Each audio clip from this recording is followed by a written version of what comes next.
Hi friends, this is basic edu with Vivek में आप सभी का स्वागत है। मैं आपके लिए मध्यकालीन इतिहास के पहले चैप्टर को लेके आया हूँ, जिसमें आप सभी देखेंगे भारत पर मुस्लिम आक्रमण। तो आपका जो पहला चैप्टर है वो क्या है? भारत पर मुस्लिम आक्रमण। और आपका मध्यकालीन भारत का इतिहास शुरू होता है यहीं से। तो भारत पर मुस्लिम आक्रमण भारत के इतिहास की एक युगांतकारी घटना थी। इससे क्या हुआ? भारत में अनेक परिवर्तन देखने को मिले। इस आक्रमण ने अपने व्यापक प्रभाव से भारत के सामाजिक, आर्थिक, धार्मिक, राजनीतिक एवं सांस्कृतिक क्षेत्रों में उल्लेखनीय परिवर्तनों को जन्म दिया। इससे पहले भारत पर जितने भी आक्रमण हुए, उदाहरण स्वरूप चाहे वो शकों के रहे हों, कुषाणों के रहे हों, होड़ों के रहे हों, इनके आक्रमण में कोई इतना प्रभावशाली सिद्ध नहीं हुआ जितना कि मुस्लिम आक्रमण। तो सबसे पहले भारत पे आक्रमण करने वाले थे अरब। कौन थे? अरब। तो हम देखते हैं, इस्लाम धर्म के अनुयायियों में से भारत में सर्वप्रथम प्रवेश करने वाले अथवा भारत पर सर्वप्रथम आक्रमण करने वाले कौन थे? अरब थे। कौन थे? अरब थे। अरबों ने सिंध पर विजय प्राप्त करने में सफलता पाई। हालांकि अरब भारत में एक अस्थायी राज्य स्थापित करने में असफल रहे। इस्लाम के प्रथम अनुयायी अरबों का धार्मिक उत्साह एवं शक्ति 200 वर्षों तक कम समय में निष्प्राण हो गए। ये बहुत ज़्यादा समय तक नहीं रहा।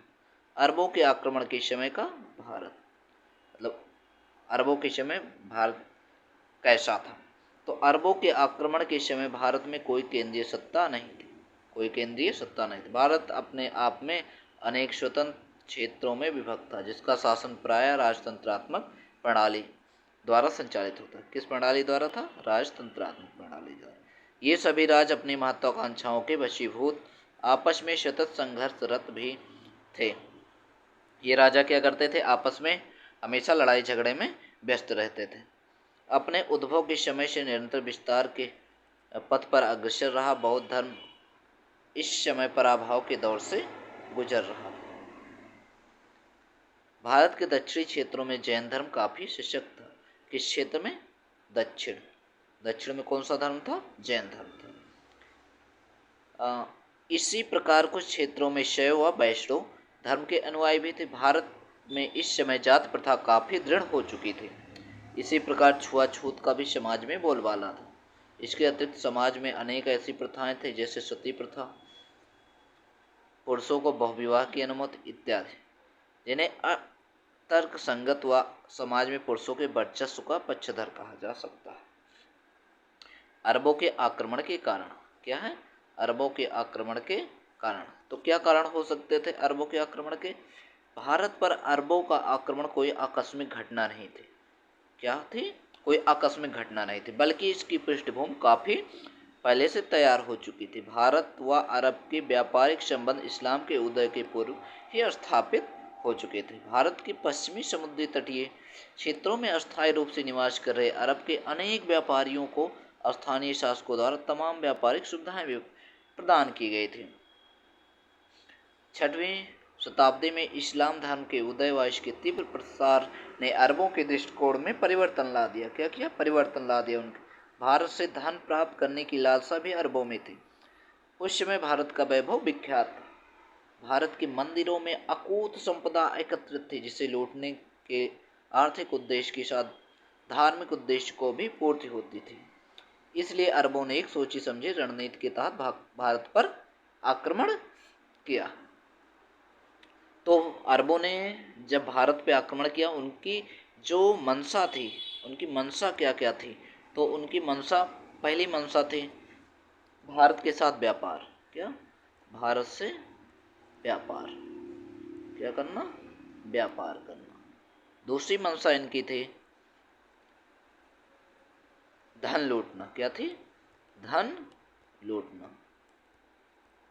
जो तीसरी मंशा थी वो क्या था?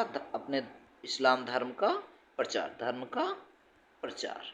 क्या था? धर्म का प्रचार। आगे हम देखते हैं प्रारंभिक प्रयास। हजरत मोहम्मद साहब के निधन के पश्चात 636 ईस्वी में किस ईस्वी में? 636 ईस्वी में खलीफा उमर के समय। उस समय खलीफा कौन था? उमर। कौन था? उमर था। उमर के समय में अरबों ने बंबई के निकट थाना की विजय का प्रयास किया, किंतु असफल रहे। धातव्य है कि इसके अभियान के दौरान भारत के लोग सर्वप्रथम इस्लाम के संपर्क में आए। ये पहला आक्रमण था जिसके कारण भारत के लोग किसके संपर्क में आए? इस्लाम के संपर्क में आए। अरबों का दूसरा आक्रमण देवल के बंदरगाह पे हुआ। किस बंदरगाह पे? देवल बंदरगाह। परंतु इससे भी उन्हें सफलता नहीं मिली, समुद्री मार्ग से विजय प्राप्त करने में असफल रहे। अरबों ने अब स्थल मार्ग का अनुसरण करने का निर्णय लिया तथा सिंध को अपना लक्ष्य निर्धारित किया।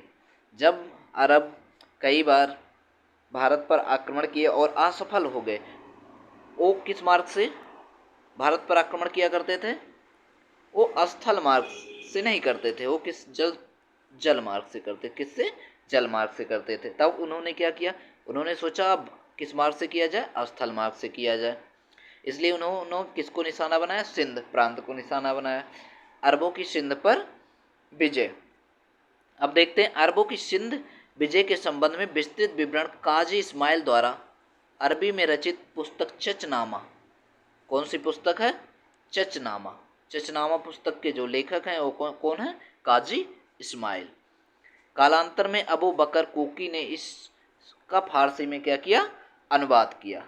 बिलादुरी की पुस्तक किताबुल फतूह अल बलदान में यौम कुछ राजपूत अभिलेखों से प्राप्त होता है। चचनामा के अनुसार अरबों के आक्रमण के समय सिंध भारत का एक शक्तिशाली राज्य था, जिसका शासन चच के वंशज दाहिर के हाथ में थे। किसके हाथ में था? दाहिर के हाथ। और चच किस वंश का था? चच वंश का था। दाहिर किस वंश का था? चच वंश का था। किस वंश का? चच। धातव्य कि चच से पूर्व सिंध पर राय वंश का शासन था। किस वंश का था? राय वंश का था। राय वंश के शासक शाहसी द्वितीय की मृत्यु के बाद, किसके? शाहसी द्वितीय की मृत्यु के पश्चात उसके ब्राह्मण मंत्री चच ने गद्दी पर अधिकार कर लिया। चच के पश्चात चंद तथा चंद के पश्चात उसका पुत्र दाहिर सिंध की राजगद्दी पर बैठा। अरबों के सिंध पर आक्रमण का तत्कालिक कारक 708 ईस्वी में सिंध के बंदरगाह देवल के निकट कुछ जहाज़ों का समुद्री डाकुओं द्वारा लूटा जाना था। इस जहाज में कुछ मुस्लिम नौ युवतियाँ थी जो धन संपत्ति के साथ सिंघल द्वीप, जिसे इस समय श्रीलंका कहा जाता है, कि राजा द्वारा इराक के गवर्नर हज्जाज को उपहार स्वरूप भेजी जा रही थी। इसी घटना से क्रुद्ध होकर हज्जाज ने सिंध के शासक दाहिर को से क्षतिपूर्ति की मांग की तथा साथ ही लुटेरों को दंडित करने के लिए कहा, परंतु दाहिर ने यह कहकर हज्जाज की मांग को ठुकरा दिए कि समुद्री डाकुओं पर इसका कोई नियंत्रण नहीं। दाहिर के जवाब से असंतुष्ट होकर हज्जाज ने सिंध पर आक्रमण करने का निश्चय लिया तथा इसके लिए खलीफा वलीद से अनुमति भी प्राप्त कर ली। उस समय खलीफा कौन था? खलीफा वलीद था। सिंध पर पहला आक्रमण उबैदुल्लाह किसने किया? उबैदुल्लाह। तथा दूसरा आक्रमण कौन था? बुदैल था। कौन था? बुदैल के नेतृत्व में हुआ, परंतु दोनों ही आक्रमण असफल रहे। उबैदुल्लाह व बुदैल मारे गए। इसके पश्चात हज्जाज ने सिंध पर आक्रमण का नेतृत्व अपने भतीजे व दामाद मोहम्मद बिन कासिम को सौंप दिया। तो जो पुस्तक है चचनामा, कौन सी पुस्तक है? चचनामा। ये पुस्तक आपकी बहुत इंपॉर्टेंट है। तो चचनामा का लेखक कौन था? काजी इस्माइल था। कौन था? काजी इस्माइल, जिसने किस भाषा में लिखा था? अरबी भाषा में लिखा था।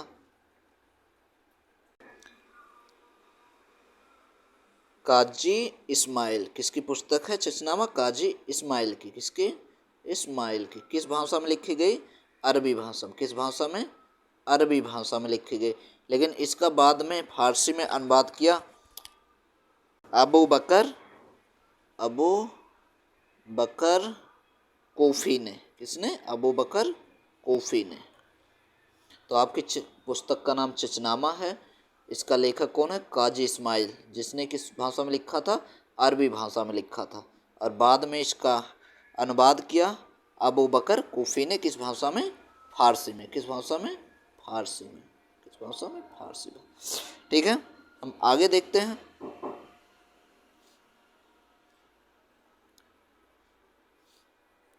मोहम्मद बिन कासिम का आक्रमण। मोहम्मद बिन कासिम मीर कासिम, जिसका नाम था, एक योग्य सेनापति था। सिंध पर आक्रमण करने हेतु उसने सिराज से प्रस्थान किया तथा मकरान होता हुआ स्थल मार्ग से थट्टा के निकट देवल बंदरगाह पहुंचा। मार्ग में मकरान का गवर्नर मोहम्मद हारून भी कासिम के साथ हो लिया। इसके अतिरिक्त जाटों व मेढ़ों ने भी कासिम का साथ दिया, क्योंकि वे दाहिर के व्यवहार से असंतुष्ट थे। कासिम के आक्रमण की सूचना मिलने के बाद भी दाहिर ने देवल की सुरक्षा के पर्याप्त व्यवस्था नहीं की। कासिम के देवल पहुंचते के पश्चात दाहिर भयभीत होकर अथवा रणनीति के तहत सिंध के पश्चिमी प्रदेश को छोड़कर उसके पूर्वी किनारे पर युद्ध की तैयारी में लग गया। फलतः कासिम ने बहुत आसानी से देवल पर अधिकार कर लिया। देवल के बाद कासिम ने नेरून व सेहवान नगरों पर भी अधिकार कर लिया। इसके पश्चात नावों को जोड़कर निर्मित करवाए गए पुल के माध्यम से सिंध नदी की मुख्य धारा मेहरान को पार कर कासिम बहमनाबाद ब्राह्मणबाद पहुंचा, जिसका नाम क्या था, ब्राह्मणबाद। जिसके पश्चात जून 712 में रावर, जिसे कहते हैं राओर, क्या कहते हैं, राओर, क्या कहते हैं, राओर या रावर का युद्ध हुआ, जिसमें मोहम्मद बिन कासिम और दाहिर के बीच युद्ध हुआ, जिसमें दाहिर क्या हुआ, पराजित हुआ तथा मारा गया। दाहिर की मृत्यु के पश्चात उसकी विधवा रानी बाई ने रावण दुर्ग की रक्षा के लिए वीरतापूर्वक युद्ध किया, किंतु पराजित होने के जाने पर अन्य स्त्रियों के साथ जौहर कर लिया। संभावित अपमान से बचने हेतु सामूहिक रूप से आत्मदाह करने की जो प्रथा थी उसे क्या कहा जाता था, जौहर कहा जाता था। इसके पश्चात मोहम्मद बिन कासिम दाहिर की राजधानी अरोर, जिसे अलोर भी की ओर बढ़ा तथा उस पर भी अधिकार कर लिया। इसी दौरान दाहिर की दूसरी विधवा लाडी को उसकी दो पुत्रियों सूर्य देवी व परमाल देवी सहित क्या कर लिया गया, बंदी बना लिया गया। मोहम्मद बिन कासिम ने जब आक्रमण किया था सिंध पर, तो उस समय उसकी उम्र 17 वर्ष थी, मात्र 17 वर्ष। 17 वर्ष की उम्र में मोहम्मद बिन कासिम कहाँ पहुँचा, सिंध, और सिंध को जीता। जो इसके पहले कितने भी प्रयास हुए सभी क्या थे, असफल प्रयास थे। लेकिन मोहम्मद बिन कासिम जो मात्र 17 वर्ष का था, इसके द्वारा किया गया प्रयास क्या हुआ, सफल रहा। और ये प्रयास कब सफल रहा, 712 में। मान कौन था, जून माह था। अगला हम देखते हैं, संपूर्ण सिंध पर अधिकार कर लेने के पश्चात कासिम मुल्तान की ओर बढ़ा। किस ओर, मुल्तान की ओर बढ़ा। थोड़े संघर्ष के बाद इसने मुल्तान पर भी अधिकार कर लिया। धातव्य की मुल्तान की विजय कासिम की अंतिम विजय थी। मुल्तान के पश्चात कासिम कन्नौज विजय की योजना बना रहा था कि नए खलीफा सुलेमान, कौन खलीफा, नए खलीफा सुलेमान, इसके हज्जाज व मोहम्मद बिन कासिम से शत्रुतापूर्ण संबंध थे, ने कासिम को वापस लौटने का आदेश दिया तथा कासिम के इराक वापस आने पर कठोर यातनाएं देकर कासिम का क्या कर दिया, वध कर दिया। इसके पहले जो खलीफा था वो कौन था, वलीद था। कौन था, वलीद था। तो खलीफा जब बदला तो खलीफा कौन हुआ, खलीफा सुलेमान हो गया। कौन, सुलेमान हो गया। इसके बाद उसने क्या किया, मोहम्मद बिन कासिम को वापस बुलाया और क्या, उसका वध करवा दिया। मोहम्मद बिन कासिम की मृत्यु के पश्चात भारत में अरबों के नियंत्रण व विस्तार की प्रक्रिया शिथिल पड़ गई। 9वीं शताब्दी के अंत में सिंध से खलीफा का नियंत्रण पूरी तरह से समाप्त हो गया। सिंध में मंसूरा व मुल्तान की छोटी रियासतें ही अरबों के नियंत्रण में रह गई। अरबों की सिंध विजय का प्रभाव, जब अरबों ने सिंध की विजय की तो वहाँ के लोग यहाँ आए, यहाँ के लोगों ने उन लोगों से क्या कुछ सीखा। तो इसके बारे में हम पढ़ते हैं। अनेक इतिहासकारों द्वारा अरबों की सिंध विजय को एक प्रभाव रहित विजय कहकर संबोधित किया गया। मतलब जो अरब इतिहासकार थे, भारतीय इतिहासकार, अन्य इतिहासकारों ने क्या कहा, अरब की जो सिंध विजय थी उसको प्रभाव रहित विजय कहकर संबोधित किया। जबकि वास्तविकता यह है कि इस विजय ने न केवल भारतीय सामाजिक, आर्थिक व सांस्कृतिक जीवन को गहराई से प्रभावित किया, बल्कि खुद अरब भी भारतीय संस्कृति के व्यापक रूप से प्रभावित हुए। आर्थिक जीवन पर प्रभाव, इनके आर्थिक जीवन पर क्या प्रभाव पड़ा, ये हम देख लेते हैं। मुद्रा प्रणाली का विकास हुआ, जो चांदी के सिक्के दिरहम के रूप में सामने आए। किस रूप में, दिरहम के रूप में। किस रूप में? दिरहम। अरबों ने मरुभूमि क्षेत्र में खजूर बागवानी विधि व ऊंट पालन की नई विधियां प्रचलित की। चर्म शिल्प को प्रोत्साहन मिला जो अभी तक भारतीय सामाजिक परंपराओं के कारण अवरुद्ध था। फलतः सिंध की चर्म निर्मित वस्तुएं अंतर्राष्ट्रीय बाजार में अपना स्थान बना सके। नगरीकरण को भी काफी बल मिला। मुल्तान, सिहवान इत्यादि नगरीकरण की इस प्रक्रिया के प्रमुख उदाहरण है। अब देख लेते हैं सामाजिक जीवन।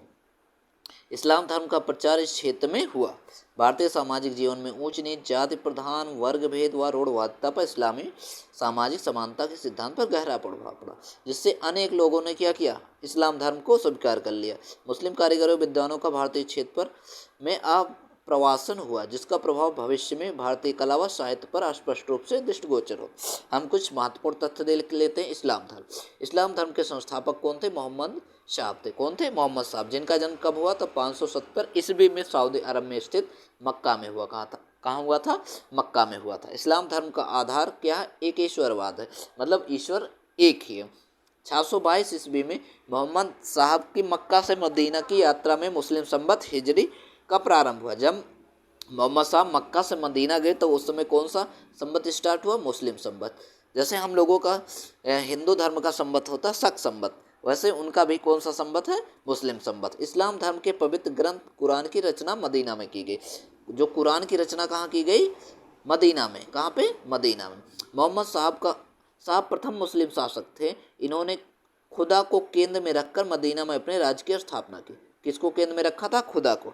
मोहम्मद साहब की मृत्यु कब हुई? 632 ईस्वी में हो गई। इन्हें मदीना में दफनाया गया। कहाँ दफनाया गया? मदीना में। मोहम्मद साहब ने अपने मृत्यु के बाद अपना कोई उत्तराधिकारी नहीं नियुक्त किया था।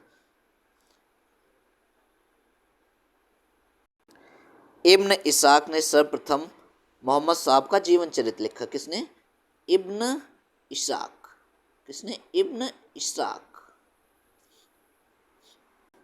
अब हम देखेंगे सांस्कृतिक जीवन पर प्रभाव कि अरबों के आक्रमण से सांस्कृतिक जीवन पर क्या प्रभाव पड़ा। तो सिंधी भाषा का, सिंधी लिपि का विकास हुआ। किस भाषा का? सिंधी भाषा का। और सिंधी लिपि का कहाँ विकास हुआ? भारत में। अगला हम देखते हैं, जो अरबों के आगमन से पहले तक केवल बोली के रूप में विद्यमान थी, वो किसके रूप में हो गई? लिपिबद्ध भी कर दी गई। ठीक है। भारत में कुरान का सर्वप्रथम अनुवाद सिंधी भाषा में किया गया। भारत में कुरान का किस भाषा में किया गया? सिंधी भाषा में किया गया। भारतीय संस्कृत का अरबों पर प्रभाव, तो दर्शन पर, चिकित्सा पर, नक्षत्र विज्ञान व गणित की शिक्षा ने अरबों ने भारतीयों से ही ग्रहण किया। किसने? अरबों ने किससे किया? भारतीयों से किया। खलीफा हारून के निर्देश पर अनेक भारतीय हिंदू विद्वानों को बगदाद बुलाकर दर्शन, चिकित्सा व ज्योतिष के संस्कृत ग्रंथों का अरबी में अनुवाद करवाया गया। खलीफा अल मामून ने बगदाद में एक अनुवादशाला की स्थापना करवाई, जहां आर्यभट्ट की सूर्य सिद्धांत का, आर्यभट्ट की पुस्तक क्या थी? सूर्य सिद्धांत। ब्रह्मगुप्त की पुस्तक ब्रह्म सिद्धांत। इसके अतिरिक्त चरक संहिता, जो चरक की पुस्तक थी, सुश्रुत संहिता, सुश्रुत की पुस्तक थी, वह पंचतंत्र जो थी विष्णु शर्मा की थी। किसके? विष्णु शर्मा की। अबू मशर जैसे कई विद्वान ज्योतिष की शिक्षा ग्रहण करने वाराणसी आए। कहाँ पे आए? वाराणसी। उस समय वाराणसी शिक्षा का केंद्र हुआ करता था। भारतीय बौद्ध दर्शन का सूफी मत पर व्यापक प्रभाव पड़ा था। अगला हम देखते हैं, स्थापत्य के क्षेत्र में मंदिरों के मंडपों के बुर्ज को अरबों ने मस्जिदों व मकबरों का बुर्ज बनाकर भारत की कला का अनुकरण किया। अब देखते हैं तुर्कों का आक्रमण। अरबों के बाद किसने आक्रमण किया? दूसरे नंबर पे तुर्कों ने आक्रमण किया। किसने किया? तुर्कों ने। इस्लाम के प्रथम अनुयायी अरबों ने भारत से कुछ क्षेत्रों को जीतने में सफलता प्राप्त की व कुछ में सफलता अवश्य पाई, लेकिन उसकी सत्ता अस्थायी रही। ये ज़्यादा दिनों तक भारत में नहीं टिक पाए। अरबों के पश्चात पहले ईरानियों ने इस्लाम का नेतृत्व संभाला तथा इसके पश्चात यह नेतृत्व तुर्कों के हाथ में गया। किसके हाथ में चला गया? तुर्कों के हाथ में। भारत में इस्लामी राज्य को स्थापित करने का श्रेय तुर्कों को ही जाता है।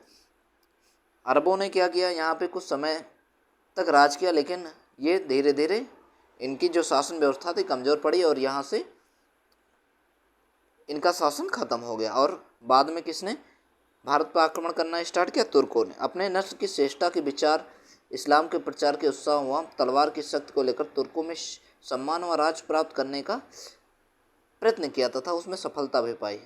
यही नहीं बल्कि बाद में तुर्कों ने संसार की प्रगतिशील शक्तियों में स्थान प्राप्त किया। तुर्क जो नस्ल थी वो अपने आप को क्या कहती थी, सर्वश्रेष्ठ कहती थी। इसलिए उन्होंने क्या किया, इस्लाम धर्म का प्रचार प्रसार बहुत ही उत्साह से किया था। तो हम देखते हैं अलप्तगीन, एक नाम आएगा अलप्तगीन। तो 10वीं शताब्दी मुस्लिम साम्राज्य के लिए उथल पुथल से परिपूर्ण रहा। बगदाद के खलीफा का शासन पर नियंत्रण कमजोर पड़ने लगा तथा तत्कालीन समानी साम्राज्य के पतन के पश्चात समानी शासक अब्दुल मलिक के एक तुर्क दास अलप्तगीन ने गजनवी वंश तथा साथ एक स्वतंत्र राज्य की स्थापना की। अलप्तगीन ने गजनी को अपनी राजधानी बनाई। कौन सा वंश था? गजनवी वंश था। उसकी राजधानी क्या थी? गजनी थी। और उसका पहला राजा कौन था? अलप्तगीन। कौन था? अलप्तगीन था। ये अब दूसरा नाम आता सुबुक्तगीन। क्या नाम आता है? सुबुक्तगीन। ये अलप्तगीन का एक दास था जिसे बाद में अलप्तगीन ने अपना क्या बना लिया? दामाद बना लिया। 987 ईस्वी में सुबुक्तगीन ने पहली बार भारत की सीमा पर आक्रमण किया तथा हिंदू शाही राज्य के कई किलों पर अधिकार कर लिया। इसके बाद हिंदू शाही राज अपने शासक जयपाल था। हिंदू शाही राज कौन था? जयपाल था उस समय। तथा सुबुक्तगीन की सेनाओं के मध्य भयंकर युद्ध हुआ, परंतु अचानक हुए हिमपात के कारण जयपाल की सेना तितर बितर हो गई। फलतः जयपाल को विवश होकर सुबुक्तगीन की शर्तों पर संधि करनी पड़ गई। यह संधि जयपाल के लिए अत्यंत अपमानजनक थी। फलतः कुल 6 दिनों बाद जयपाल ने संधि की शर्तों को नकारते हुए सुबुक्तगीन से पुनः युद्ध करने का निश्चय कर लिया। इसके लिए कन्नौज, कालिंजर और अजमेर के साथ एक संघ का निर्माण हुआ, किंतु लगमान के निकट हुए इस युद्ध के संग पराजय का सामना करना पड़ा। फलतः पश्चिमोत्तर भारत के एक बड़े हिस्से पर सुबुक्तगीन का अधिकार हो गया। धातव्य है कि इस युद्ध में सुबुक्तगीन का पुत्र महमूद गजनवी एक शहजादे के रूप में शामिल हुआ। कौन? महमूद गजनवी। यह सुबुक्तगीन का क्या था? ज्येष्ठ पुत्र था। क्या था? ज्येष्ठ, बड़ा पुत्र था। सुबुक्तगीन ने अपने छोटे पुत्र इस्माइल को अपना उत्तराधिकारी घोषित किया था, परंतु महमूद ने इस निर्णय का स्वीकार नहीं किया तथा सुबुक्तगीन की मृत्यु के पश्चात हुए युद्ध में इस्माइल को पराजित कर अपने पिता के राज्य पर अधिकार कर लिया। अपने पिता के काल में महमूद खुरासान का शासक था। कहाँ का? खुरासान का शासक था। महमूद आजम का प्रथम सुल्तान माना जाता है। किसको? महमूद आजम का प्रथम सुल्तान माना जाता है। शीशवान के राजा खल्फ बिन अहमद को पराजित करने के पश्चात महमूद ने सुल्तान की पदवी धारण की थी। तो जो पहला सुल्तान हुआ वो कौन हुआ था? महमूद गजनवी हुआ था। इतिहासकारों ने महमूद को सुल्तान की उपाधि धारण करने वाला प्रथम शासक माना। इतिहास का प्रथम शासक था जिसने सुल्तान की उपाधि धारण की थी। हालांकि खलीफा ने महमूद की इस उपाधि को मान्यता नहीं दी थी। धातव्य है कि महमूद के सिक्के पर सिर्फ अमीर महमूद की उपाधि अंकित मिली है। अपने पिता के राज्य पर अधिकार करने के पश्चात महमूद ने इसकी स्वीकृति हेतु तत्कालीन खलीफा कादिर को प्रार्थना पत्र प्रेषित किया। उस समय खलीफा कौन था? कादिर। मुस्लिम धर्म में जो कोई भी राजा बनता था उसको खलीफा से पहले आज्ञा लेनी पड़ती थी, इसके बाद ही वह राजा बनता था।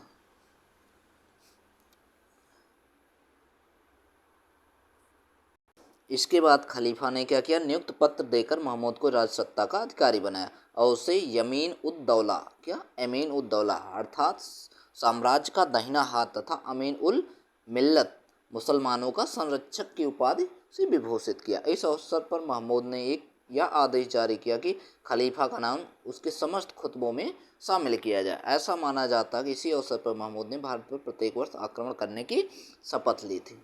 महमूद गजनी के आक्रमण के उद्देश्य देख लेते हैं। भारत की धन संपदा को लूटकर अपने मध्य एशियाई सैन्य अभियानों के लिए पर्याप्त धन एकत्रित करना। पहला इसका मुख्य कारण यह था। दूसरा था पड़ोस के हिंदू राज्य को नष्ट कर उसे लंबे समय से चली आ रही शत्रुता के अस्थायी समाधान करना था। अगला था यश प्राप्त करना। अगला था इस्लाम का प्रचार करना। महमूद गजनवी के आक्रमण। महमूद गजनवी के आक्रमण तो हम देख लेते हैं। प्रथम आक्रमण जो उसने किया था 1000 ईस्वी में किया। कब किया? प्रथम आक्रमण 1000 ईस्वी में। महमूद गजनवी का प्रथम आक्रमण सीमावर्ती नगरों पर हुआ। इसमें महमूद सिंधु शाही राज के कुछ सीमावर्ती दुर्गों को जीतकर वापस लौट गया था। लेकिन दूसरा युद्ध कब किया? 1001 ईस्वी में किया। महमूद का यह आक्रमण हिंदूशाही राज्य पर हुआ, जिसमें पेशावर के निकट हुए युद्ध में हिंदूशाही वंश का शासक जयपाल पराजित हुआ तथा बंदी बना लिया गया। महमूद ने हिंदूशाही राज्य की राजधानी वहिंद व उद्भांडपुर पर अधिकार कर लिया। हालांकि युद्ध के पश्चात महमूद ने भारी मात्रा में धन व अन्य उपहार लेकर जयपाल को मुक्त कर दिया, लेकिन अपनी बार बार हो रही पराजय से व्यथित होकर जयपाल ने क्या कर ली? आत्महत्या कर ली। जयपाल की मृत्यु के पश्चात उसका पुत्र आनंदपाल गद्दी पर बैठा। इस तीसरा आक्रमण कब किया? 1004 में। महमूद का यह आक्रमण भेरा के शासक बजरा के विरुद्ध हुआ। कहाँ के शासक? भेरा के विरुद्ध हुआ, क्योंकि बजरा ने हिंदूशाही शासक जयपाल के विरुद्ध महमूद को सहायता देने से मना कर दिया था। युद्ध में बजरा की क्या हो गई थी? बाद में पराजय हो गई। चौथा आक्रमण जो था महमूद के आक्रमण मुल्तान पर हुआ। कहाँ पे हुआ? मुल्तान पे हुआ। मुल्तान के शासक फतेह दाऊद द्वारा सहायता मांगे जाने पर हिंदू शासक आनंदपाल ने भेरा के निकट महमूद से युद्ध किया, परंतु पराजित हुआ। इसके पश्चात फतेह दाऊद ने भी आत्मसमर्पण कर दिया। वापस लौटते समय महमूद ने आनंदपाल के पुत्र सुखपाल को नौसा शाह के नाम से सुल्तान का शासक नियुक्त किया। इसका पांचवा आक्रमण हुआ 1007 ईस्वी में। कब हुआ? 1007 में। महमूद का यह आक्रमण सुखपाल के विरुद्ध हुआ। किसके विरुद्ध? सुखपाल ने के विरुद्ध, क्योंकि सुखपाल ने मुल्तान का शासक नियुक्त किए जाने के पश्चात महमूद की अधीनता या इस्लाम धर्म दोनों का परित्याग कर दिया। इस आक्रमण में सुखपाल पराजित हुआ तथा कारागार में डाल दिया गया। इसका जो छठा आक्रमण हुआ 1008 ईस्वी में हुआ। कब हुआ? 1008 में।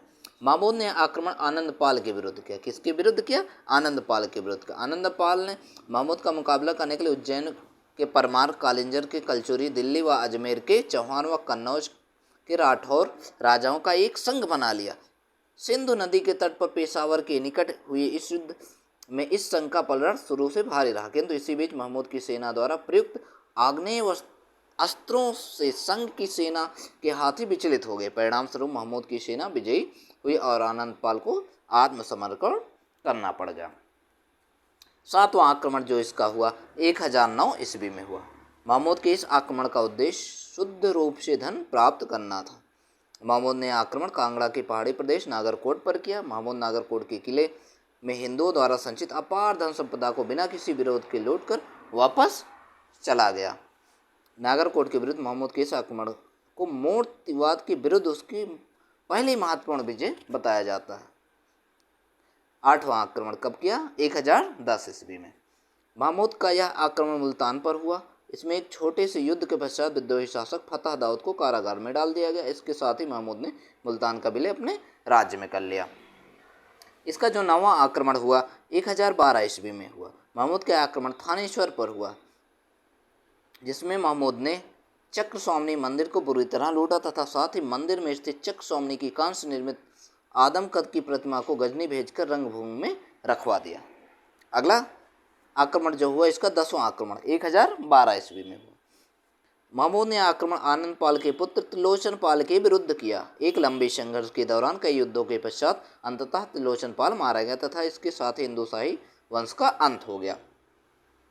11वां आक्रमण जो इसका हुआ 1015 ईस्वी में हुआ। महमूद के इस आक्रमण का लक्ष्य कश्मीर पर नियंत्रण स्थापित करना था, परंतु कश्मीर की जटिल प्राकृतिक संरचना तथा अनेक प्राकृतिक बाधाओं के फलस्वरूप महमूद को वापस लौटना पड़ गया। ठीक है। अब 12वां आक्रमण जो हुआ 1017 और 1018 के मध्य हुआ। महमूद के इस आक्रमण का लक्ष्य लंबे समय तक उत्तर भारत की पवित्र राजधानी माना जाने वाला कन्नौज था। इस समय कन्नौज पर गुर्जर प्रतिहार वंश के शासक राज्यपाल का शासन था। महमूद की सेना ने एकाएक आक्रमण किए जाने से घबरा कर राज्यपाल बिना युद्ध किए भाग गया। फलतः महमूद ने बहुत आसानी से कन्नौज पर अधिकार कर लिया तथा कन्नौज को जमकर लूटा। महमूद ने मंदिरों की नगरी के नाम से विख्यात मथुरा पर भी आक्रमण किया। मथुरा हिंदुओं का महान तीर्थ स्थान था, जहाँ उसने 1000 मंदिर थे। उन्होंने क्या किया था? महमूद गजनवी ने मंदिरों की नगरी के नाम से जो विख्यात है, कौन सा है? मथुरा। कौन है? मथुरा। उसको खूब बढ़िया से लूटा। अगला देखते हैं हम। मथुरा का कोना कोना लूट लिया, मंदिरों को तोड़ दिया तथा सोने चांदी व हीरे जवाहरातों से निर्मित मूर्तियों को तोड़कर धन की भांति अपने साथ ले गया। मथुरा के निकट स्थित वृंदावन में भी महमूद ने यही दशा की। 13वां आक्रमण हम देख लेते हैं। जो 13वां आक्रमण हुआ 1018 में हुआ। इसमें महमूद ने कानपुर के निकट मंझावन नामक स्थान पर आक्रमण किया, जो ब्राह्मणों के किले के नाम से प्रसिद्ध था। 25 दिनों तक चले संघर्ष के पश्चात महमूद ने विजय प्राप्त की। 14वां आक्रमण इसका हुआ 1019 में। महमूद के इस आक्रमण का उद्देश्य बुंदेलखंड के चंदेल शासक विद्याधर को दंड देना था। दरअसल महमूद के कन्नौज अभियान के दौरान कन्नौज का शासक राजपाल बिना युद्ध किए ही भाग गया। इसके पश्चात चंदेल शासक विद्याधर ने कुछ हिंदू राजाओं का संघ बनाकर राजपाल को उसके कायरता पूर्ण कृत्य के लिए दंडित कर उस पर आक्रमण कर उसकी हत्या कर दी। महमूद के आक्रमण का सामना विद्याधर ने एक विशाल सेना के साथ किया, किंतु भीषण युद्ध के बाद विजय की संभावना क्षीण होते देख अंधेरे का फायदा उठाकर विद्याधर चुपके से युद्धभूमि से भाग निकला तथा इसका महमूद से पराजित होने से बच गया। इसका 15वां आक्रमण जो हुआ 1021 से 22 ईस्वी के मध्य हुआ। महमूद के इस आक्रमण का लक्ष्य पंजाब था। कौन सा था? पंजाब। दरअसल पंजाब के प्रत्यक्ष नियंत्रण स्थापित कर महमूद इसका उपयोग भारत के अन्य हिस्सों की विजय हेतु सैन्य केंद्र के रूप में करना चाहता था। पंजाब पर अधिकार करने के पश्चात महमूद ने अरियारूक को पंजाब का गवर्नर नियुक्त किया। किसको? अरियारूक को। साथ ही पंजाब में प्रचलित शाही सिक्कों के प्रचलन हेतु स्वीकृति प्रदान करते हुए उन पर अव्यक्त मेकम अवतार महमूद के साथ टकसाल का नाम अयम टकम महमूदपुरे समतो 418 भी अंकित करवाया। इसका 16वां आक्रमण 1025 ईस्वी में हुआ। 1025 में महमूद अपने सबसे यादगार भारतीय अभियान सौराष्ट्र के सोमनाथ मंदिर पर हमले के लिए निकला, जो इसका 16वां आक्रमण है। ये सबसे महत्वपूर्ण आक्रमण। कौन सा आक्रमण? 16वां आक्रमण। तो आप सभी इसको याद रखेंगे। ये कहाँ पे था? सौराष्ट्र सोमनाथ मंदिर पर। सोमनाथ भारत के प्रमुख तीर्थों में से एक था। यह भारत में के सबसे समृद्ध मंदिरों में से एक था, जिसका निर्माण काठियावाड़ गुजरात के समुद्र तट पर हुआ था। महमूद के काठियावाड़ पहुंचने की सूचना पाकर वहां का शासक भीमदेव प्रथम भाग खड़ा हुआ। फलता महमूद ने कि बिना किसी विरोध के उसकी राजधानी अहिलवाड़ा को लूटा। इसके पश्चात महमूद सोमनाथ मंदिर पहुंचा तथा थोड़े संघर्ष के बाद मंदिर पर कब्जा कर लिया। महमूद ने मंदिर को पूरी तरह ध्वस्त कर दिया तथा वहां से अपार धनराशि एकत्रित कर गजनी वापस लौट गया। इसका 17वां आक्रमण और लास्ट का आक्रमण। यह महमूद का भारत पर अंतरिम आक्रमण था, जिसके उद्देश्य जाटों को दंडित करना था। दरअसल सोमनाथ को लूटकर वापस जाते समय महमूद को पश्चिमोत्तर के जाटों ने काफ़ी क्षति पहुंचाई थी। महमूद ने जाटों का कठोरता से दमन कर उन्हें समाप्त कर दिया। महमूद गजनवी के भारत का अभिमान का जो महत्व है, इसके महत्व क्या थे हम देख लेते हैं। पहला पॉइंट, इसने भारतीय शासकों की सैन्य व्यवस्था को कमजोर पक्षों को उजागर किया, जिससे भारत पर भावी आक्रमण मार्ग प्रशस्त हुआ। गजनवी भारत। दूसरा देख लेते हैं, गजनवी साम्राज्य में पंजाब के विलय ने पहाड़ी सीमाओं को खोल दिया। फलता उत्तरी मैदानी क्षेत्रों में तुर्की आक्रमण का मार्ग प्रशस्त हुआ। अगला देखते हैं, सीमाएं खुलने का एक अन्य महत्वपूर्ण परिणाम भारत के पश्चिमी तटीय क्षेत्रों तथा कुछ अन्य भागों में सूफी समूहों के निवास का प्रारंभ होना रहा। इससे मुसलमानों व इस्लाम के लिए अनुकूल दशा उत्पन्न हो गई। अगला देखते हैं हम, महमूद गजनवी के उत्तराधिकारी। इसके पहले हम देख लेते हैं, एक पॉइंट था यहाँ पे महमूद गजनवी के दरबार के प्रमुख विद्वान। तो महमूद गजनवी के जो दरबारी थे उसमें फिरदौसी, अलबरनी, बैहाकी, उतबी, असजदी, फराबी, उनसुरी और फारूकी था। तो कौन कौन थे? फिरदौसी था, अलबरनी था, बैहाकी था, उतबी था, असजदी था, फारवी था, उनसुरी था और फारूकी था। इतने इसके क्या थे? दरबारी थे। किसके? महमूद गजनवी के। हम आगे देख लेते हैं। ठीक है, इसके आगे हम लोग कल पढ़ेंगे अगले वीडियो में। ठीक है, धन्यवाद। प्लीज़ आप लोग इस चैनल को शेयर और सब्सक्राइब ज़रूर कर दीजिए।